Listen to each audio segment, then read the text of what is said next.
Okay, ladies and gents, let's review. What is one way in which cell phones are similar to refrigerator magnets?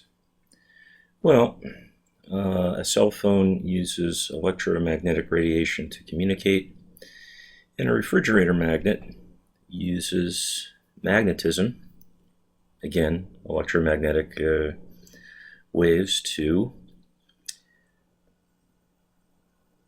stick to the surface of the steel refrigerator. Number two, what is one thing electrical and gravitational forces have in common? Well, if we look at Coulomb's law, which looks like that,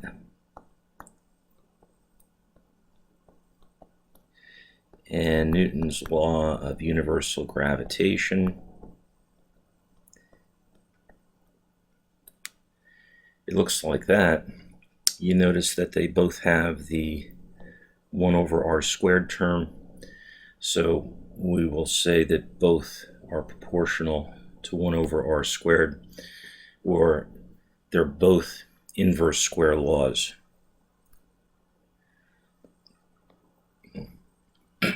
Convert 9.851 kilograms to grams.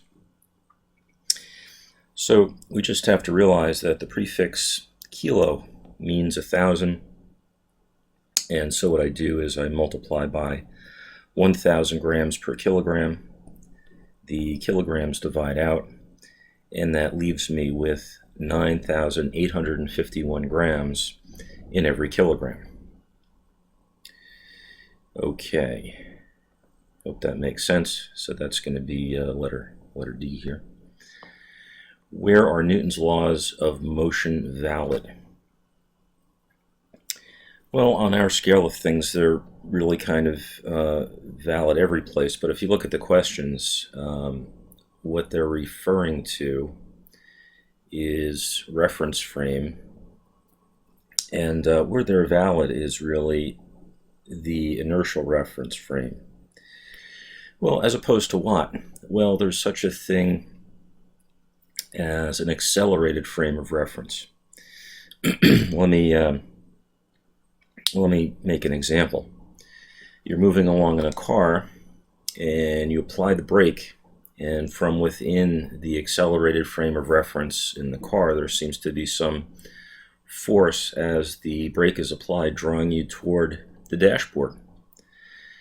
This is a fictitious force. It doesn't really exist, and the force only seems to occur from within the accelerated frame of reference of the car. What's happening in the inertial frame of reference is that the car is stopping, but you keep going, as per the first law, right? Things in motion tend to stay in motion. So Newton's laws are valid from an inertial frame of reference, and also on our scale of things. When you get to the very, very tiny, the very, very large, or the very, very fast, we tend to understand things in other ways. Okay, so that would be C. Two masses are 100 meters apart with a gravitational force between them of 6.25 newtons. If you decrease the distance, what happens to the gravitational force? Well, if you have two items and you bring them closer together, the distance decreases and they'll have a greater influence on each other, and the force should go up. Okay, so the one to choose here would be gravitational force increases. Which is a long-range attractive force between masses?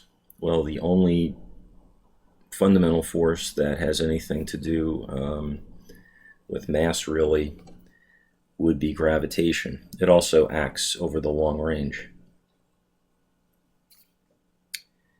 How is magnitude, size, of the gravitational force between two objects related to the distance between them?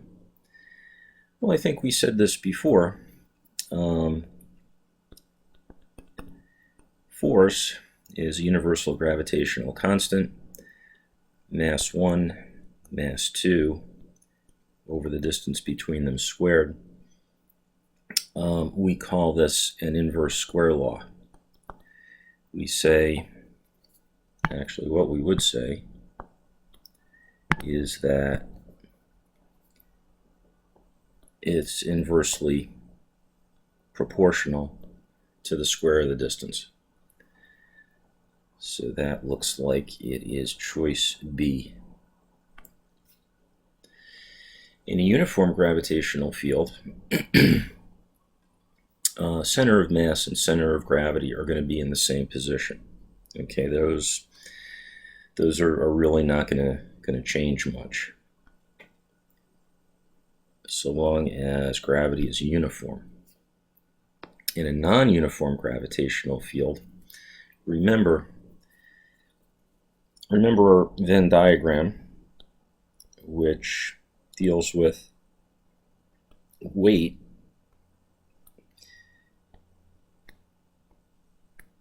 having to do with both mass and gravity, right? If that's weight. Okay, and when they say center of gravity, they're really talking about where the center point of where the weight acts. Okay, so if we change gravity at all, or if gravity is non-uniform, the center of mass won't change, but the center of gravity may very well wind up shifting. Okay, so we're going to say A, the location of the center of gravity may change.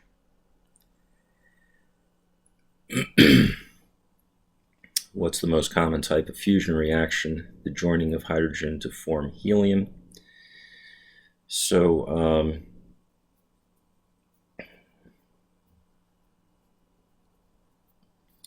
hydrogen comprises 90% of all matter in the universe. It is the most abundant and simplest element floating around out there. So it is the most common type of fusion reaction. During which nuclear process does the nuclear split into smaller, lighter nuclei? That would be fission. Nuclear fission.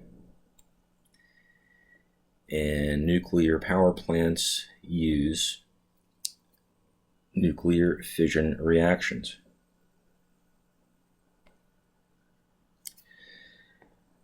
What is the electric force acting on two objects separated by a distance of 0.55 meters if the two objects have charges of 2.5 times 10 to the minus 6 or 2.5 microcoulombs and 5.2 times 10 to the minus third or millicoulombs respectively?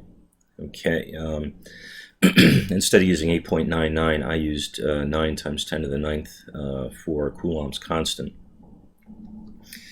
Okay, plugging in, let's see what we get here. So 9 times 10 to the ninth times, 2.5, 6 times 10 to the minus 6 times 5.2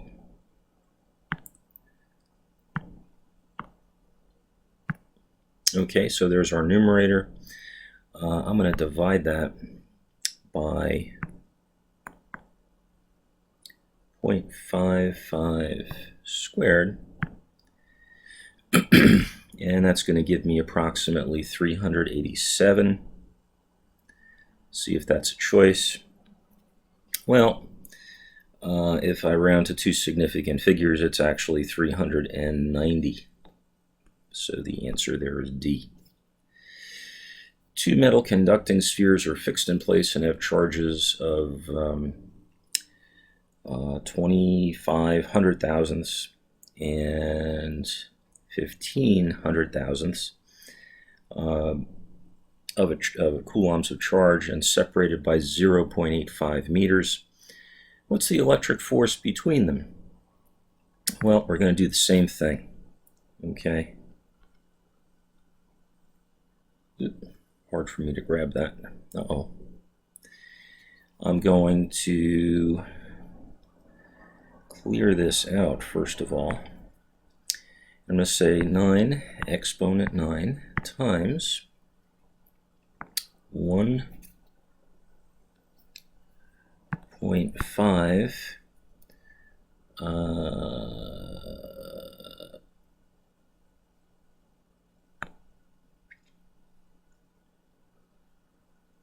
exponent minus 6. Oops. Ugh.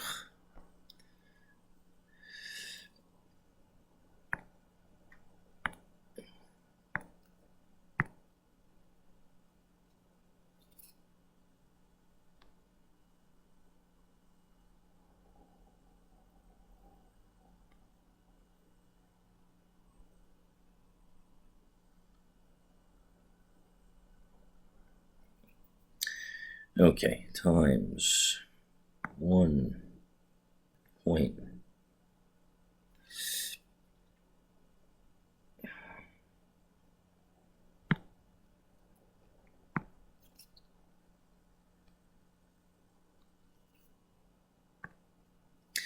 1.5 exponent 6 minus times, oh, that's 4, isn't it? My goodness, look at all the trouble I'm having with this. So 9 exponent 9 times 1.5 exponent 4 minus times 2.5 exponent 4 minus equals. Okay, so there's my numerator. I'm going to divide that by the distance between the two charges, and that's going to be 0.85 meters squared equals. So that's about 470 rounded to two significant places, and that looks like letter C. Okay?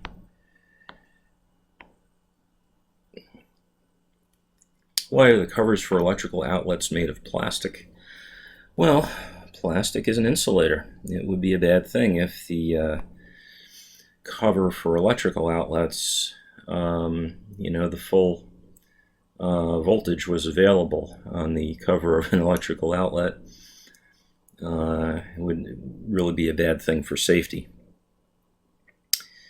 Okay, referring to the drawing to the right, Q1 and Q2 are positive, and Q3 is negative.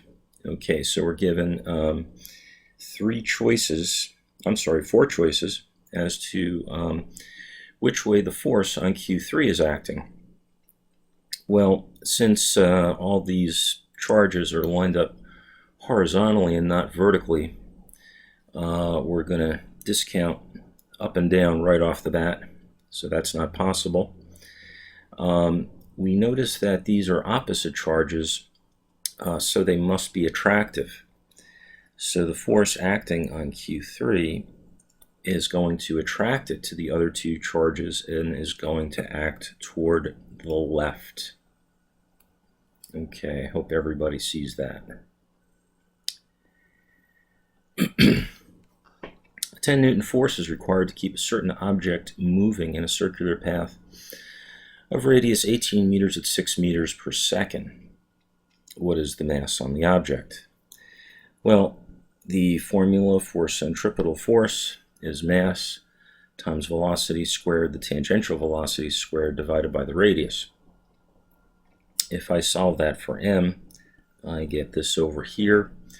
Plugging in the numbers, well, 6 squared is going to be 36. 18 over 36 is the same as 1/2, and 1/2 of 10 is going to be 5. And my units are going to be kilograms. So that would be choice letter B. Okay, you're looking at a vehicle rounding a turn from overhead. Right, you're looking at this from above. It's traveling around a circle. The tangential velocity is up here, and this here is the centripetal force or acceleration. So in this overhead view of a vehicle rounding a level curve, what quantity do you think would be represented by the vector near the question mark? Well, this is going to be whatever the centripetal force is.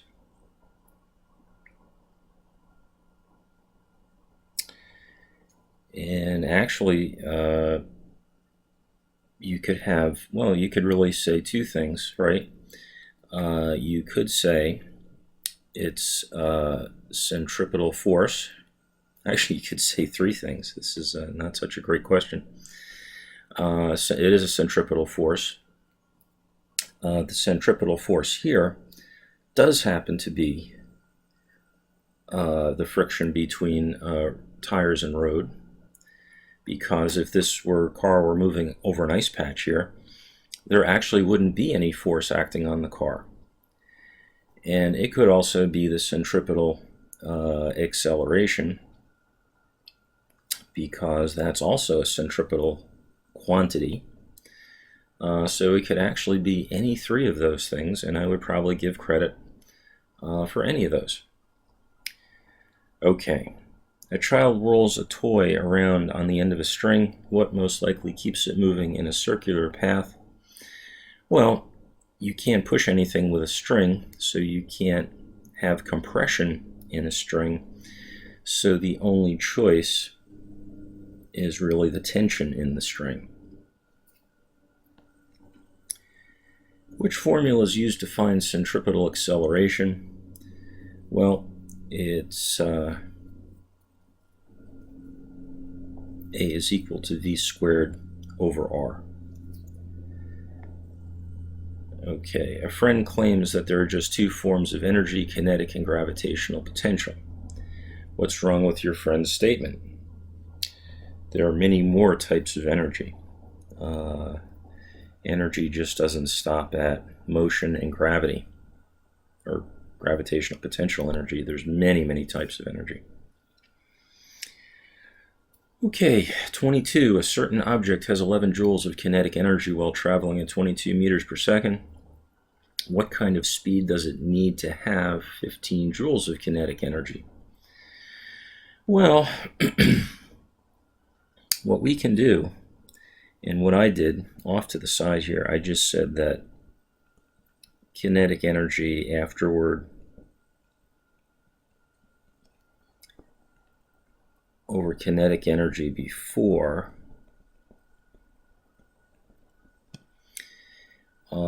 There's a couple of things that cancel out because they're actually the same. The 1/2 and the mass cancel out. And what I'm left with is the ratio of the energies and the ratio of the velocities squared. If I solve that for the later velocity, right, I take the square root of both sides, and I get the ratio of velocities as the square root of the ratio of the kinetic energies. And what I do is I plug everything in, and I find out that with only about 40% more kinetic energy, I've got roughly about twice, well, a little more than twice the speed. Okay, so these are not linear. When speed increases, for example, taking the simplest case, when speed doubles, the energy goes up by 4 times because the speed is squared in the formula. So for example, if you're traveling twice as fast, if your rate of speed is twice as much, say 100 miles an hour versus 25 miles an hour, it won't take you twice the distance to stop. It'll take you 4 times the distance to stop. So when you guys start driving, please remember that, okay? So the answer here is going to be 26 meters per second. And what is the equation for kinetic energy? Kinetic energy is 1/2 mv squared. And 24 says a 2 kilogram stone moves with a speed of 1 meter per second. A second 2 kilogram stone is moving twice as fast. Compare the kinetic energies. Oop, I just answered it. If I take the ratios, the two masses divide out because they're equivalent. The halves divide out. And if I say that V1 is actually equal to 2V2 and I substitute that in, I get 2V2 over V2. The V2's cancel. And I wind up with 2 squared, or 4. Okay, so doubling the velocity gives you 4 times the energy. Okay, this is an interesting problem, number 24. How long would a 700-watt microwave have to run to use the same energy as a 100-watt light bulb left on for 35 minutes? Well, given that power, the power used by the microwave oven is going to be the same, so I equate them here. And knowing that power is work per unit time, what I do is I set the work done by the microwave oven divided by the time it's on for as equal to the work done by the light bulb divided by the time it's on for. I solve for T2 and I plug in. Right, so the light bulb was on for 35 minutes.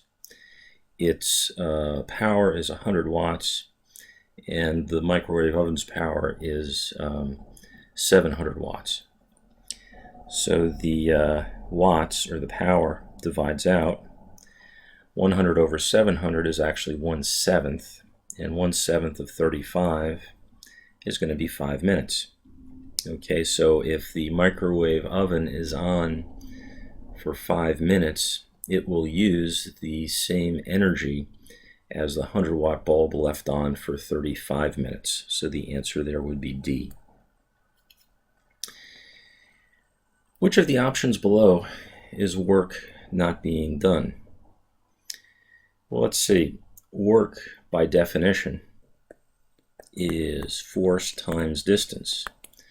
So if there's no force applied, when we mean a net force, and the object does not move through a distance, there's no displacement of the object, or both, that means that no work is being done. So we're looking for the case where the work is not being done.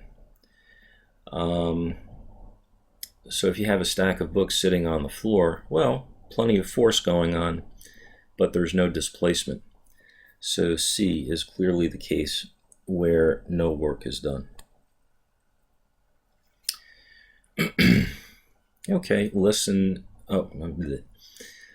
Constructed responses. List the fundamental forces, explain and give an example of a phenomenon that illustrates each. Use diagrams when necessary to explain the answer. Okay, so for fundamental forces, we have gravity, the weakest, right? We have the weak nuclear force. We have the electromagnetic force, and we have the strong nuclear force. Okay, so the gravity is the force, the attractive force generated between masses, and this can occur over very significant distances. The weak nuclear force is that force responsible for radioactive decay of unstable elements. And that really happens at the nuclear level. The electromagnetic force occurs between electrically charged particles, either positive or negative. And when that happens, if the charges are like, you get a repulsive force. When they're unlike, positive and negative or negative and positive, you'll get an attractive force. Like gravity, it's an inverse square law. And then finally, we have the strong nuclear force, which can overcome the repulsive force of the protons in the nucleus and keeps those neutrons and protons glued together in the nucleus and keeps the nuclei of atoms stable. Okay, let's skip right to 3. Define plasma and explain how it differs from a gas. Well, a plasma is considered the fourth state of matter, and it's actually a highly energetic state. In other words, there's a lot of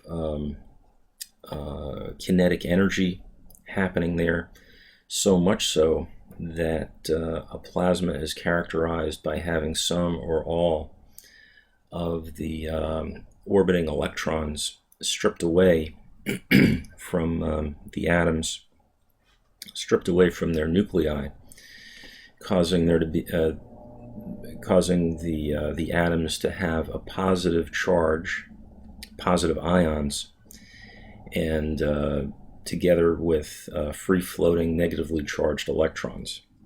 Okay, and this is a definition of a plasma. Plasma exists, for example, in the sun, or in the fluorescent lights right here in the room.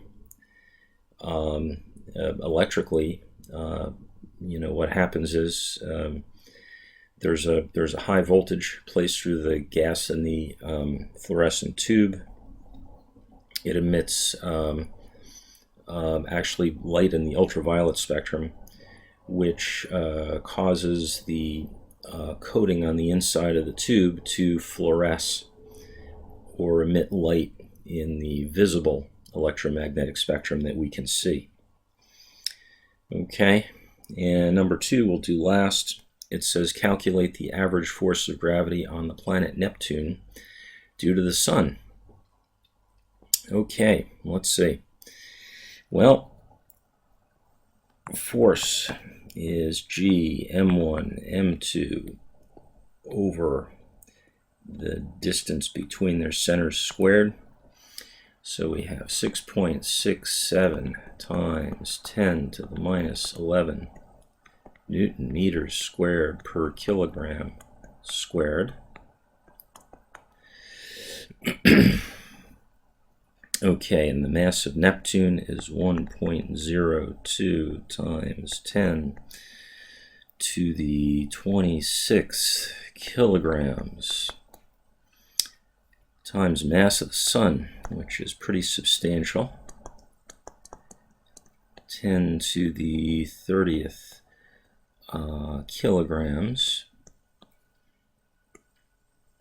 Okay, divided by the square of the distance, which is 4.50 times 10 to the, 12th meters. And of course, don't forget to square that. Okay, let's see, we'll bring up the calculator here.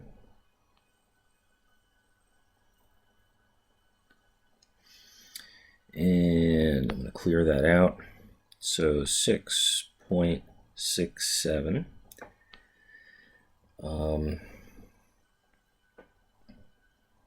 okay, that's Newton's constant, times 1.02 exponent 26 times 1.99 exponent 30 equals, so there's our numerator. That is pretty substantial. And we're going to divide that by the distance between their centers, which were given, squared.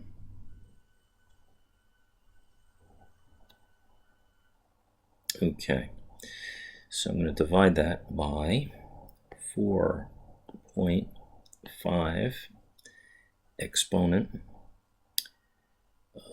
12 squared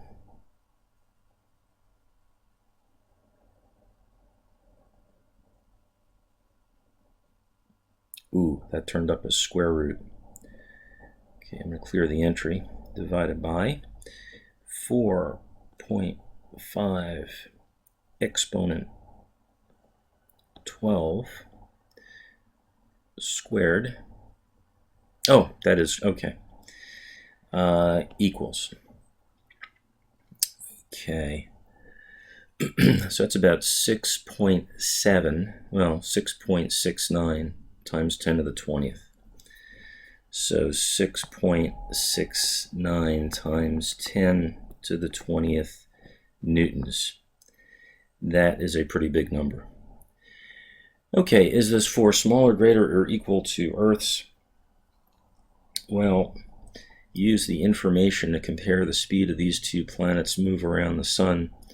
Earth's distance is 1.5 times 10 to the 11th, and Earth's mass is 6.0 times 10 to the 24th kilograms. I don't think I'm going to ask you guys about this, but the force would be less for Earth because Earth's mass is less. But at the same time, the force might be more because we're closer. So which would have more of an effect, our closeness or our reduced mass? So I'm just going to leave that there, okay? We don't have to know what the exact answer is. Okay, so that would constitute a complete answer for number 2. Okay? So I hope that takes care of a lot of thinking about the test, and there won't be as many questions on the test that you guys will see. Okay, so I hope that helps, and good luck to everybody.